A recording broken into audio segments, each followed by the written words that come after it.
we are going to discuss to you the individual psychology of Alfred Adler. Now, who is Alfred Adler? He was born on February 7, 1870. Sickly child led to his ambitions to be a doctor. Considered childhood as an happy experience. Presented an older brother, mother's favorite. Pursued medicine at the University of Vienna. Ophthalmology, general practice, and psychiatry.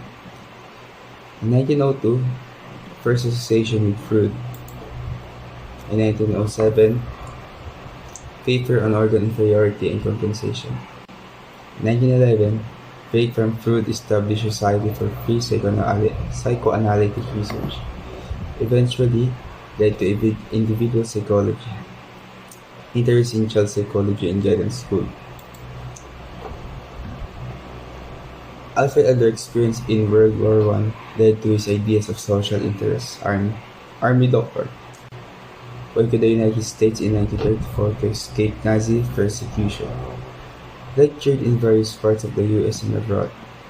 Died of a heart attack while on the lecture tour in Aberdeen, Scotland in 1937.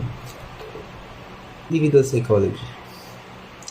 The one dynamic force behind people's favor is the striving for success or superiority. People's subjective perceptions shape their behavior and personality. Personality is unified and self-consistent. The value of all human activities must be seen from the viewpoint of social interest. The self-consistent personality structure develops into a person's style of life. Style of life is molded by the people's creative power.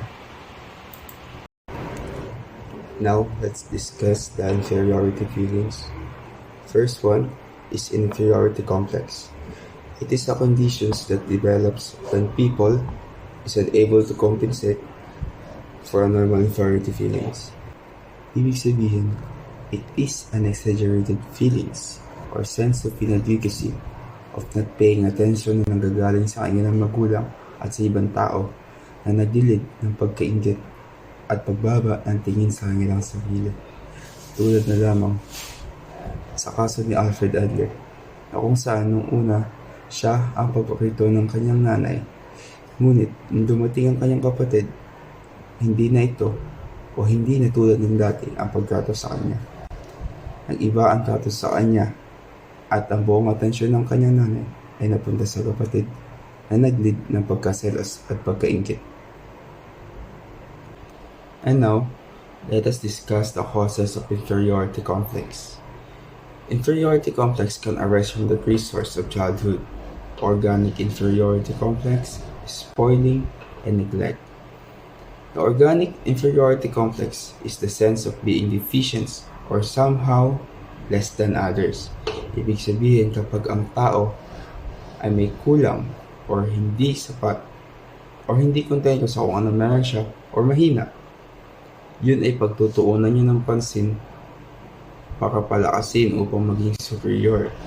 Example dito is yung mga tao maliliit or kulang sa height, which means napaka-insecure nila sa height nila. Naiingit sila sa mga taong matatangkad na kung saan magilid ito ng effort or magilid ito para mag-invest ng time para mag-workout upang tumangkad or upang maging superior. The next one is spoiling. From the root word spoil, which means to treat someone very well. Spoiling or pampered child can develop or can also bring about the inferiority complex. Spoiled children are the center of their attentions in the home. Their every need or whim are satisfied and little is denied. So that naturally develop the idea that they are the most important persons in any situation and that others should differ or should always differ to them.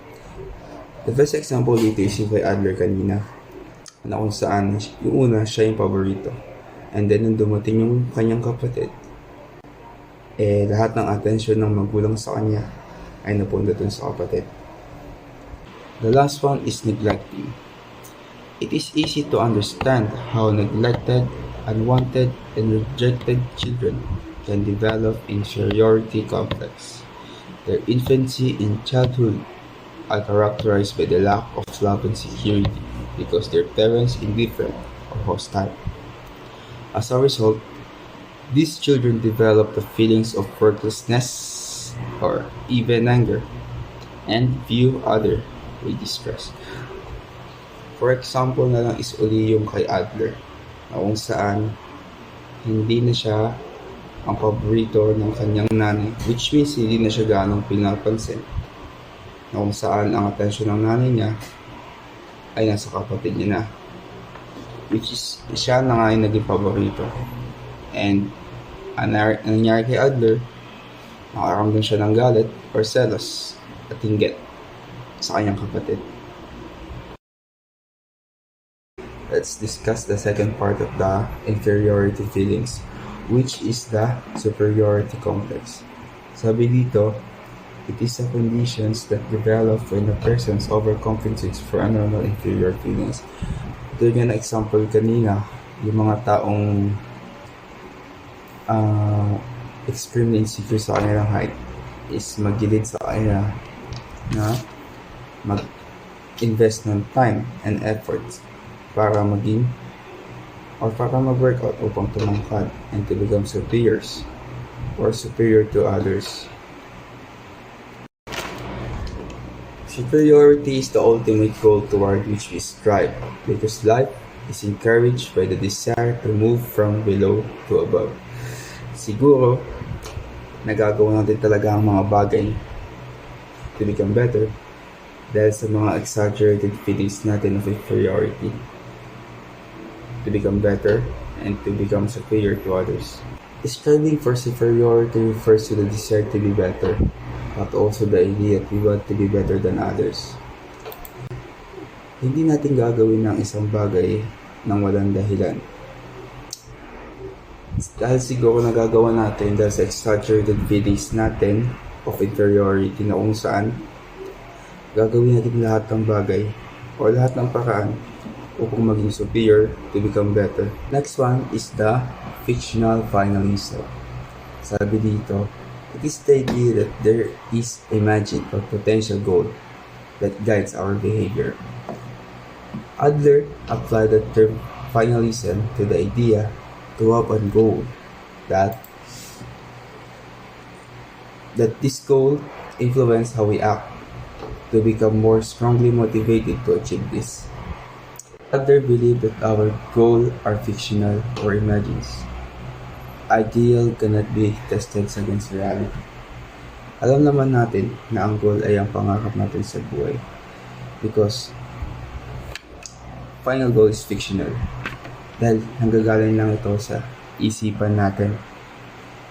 Final goal unifies the personality kasi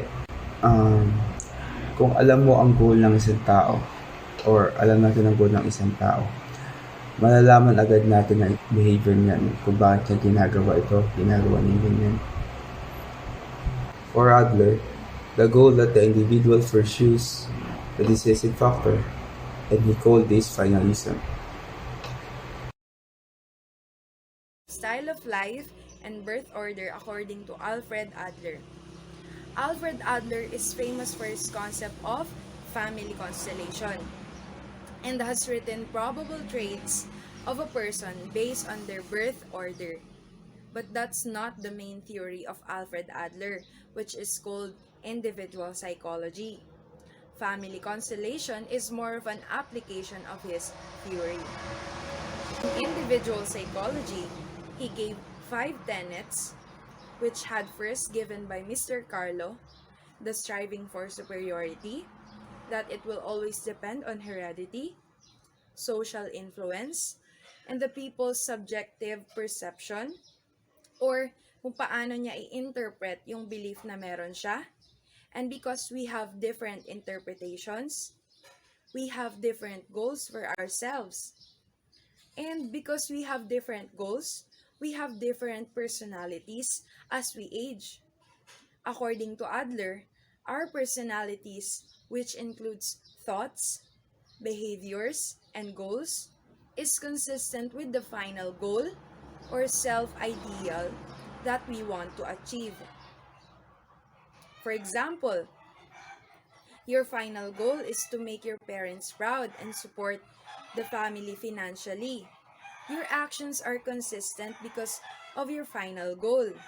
And Adler called this consistent personality as style of life. That is a unique character structure or pattern of personal behaviors and characteristics by which each of us strives for perfection. According kay Adler, lahat daw ng tao ay may kapangyarihan mamili kung anong style of life yung gagawin nila. It's more than hereditary and social influences. That person has the final say kung anong klaseng style of life yung isa sa buhay niya. Adler gave 4 basic styles of life, and first is the dominant type or ruling type. It displays dominant or ruling attitude with little social awareness. They will push others in order to gain superiority. Next is the learning type or the getting type, which expects to receive satisfaction from other and so becomes dependent on them. They are sensitive and can often build a shell around themselves. They have low energy levels, but when they get older, they may develop phobias and anxieties. Third is the avoiding type. They make no attempt to face life's problems. They have lowest energy levels and they become psychotic and start living in their own holes. And the final type is the social useful type or socially useful type. They cooperate with others and act in accordance with their needs. Social interest as a part is the individual's innate potential to cooperate with other people in order to achieve personal and societal goals.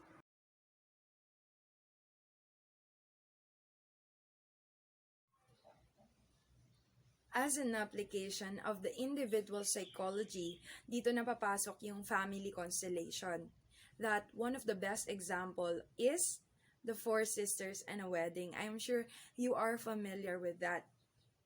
We can see here the impact of the birth order in the subjective perception of a person and also in the final goal or style of life of that person. Adler wants to point out that there are common patterns being formed within the siblings in the timing of their birth. In the firstborn, they are nostalgic for the past, pessimistic about the future, and preoccupied with preserving order and authority. Because they are the firstborn, their parents are very excited and all their attentions were focused to the firstborn child.